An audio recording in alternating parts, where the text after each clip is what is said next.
Mēs esam no Tautas deju ansambļa Teiksmes studijas. Dejoju tāpēc, ka man dejo arī vecvecāki ir dejojuši. Un man ļoti patīk dejot, un man ļoti patīk deju svētki. Un es vienmēr šos svētkus esmu izbaudījusi gan skolānu svētkus, gan pieaugušo svētkus. Un tās emocijas, ko mēs iegūstam, esot uz laukuma un veidojot visus zīmējumus, ir vienkārši neaprakstāmas.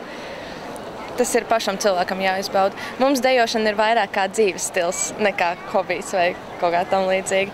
Jā. Man tieši tas pats, ko viņa stāstīja. Ģimene visi dejo, tad es jau arī no mazotnes. Un tad tā ir iegājies. Mums ir arī mazie bērni teiksmiņi.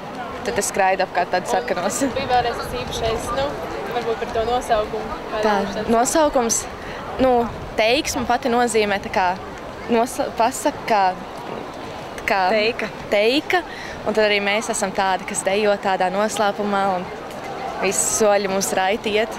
Vienmēr visus pārsteidzam. Jā. Mēs tā kā esam kā leģenda. Labi, paldies jums. Labi. Veiksim dziesmu svētku. Paldies!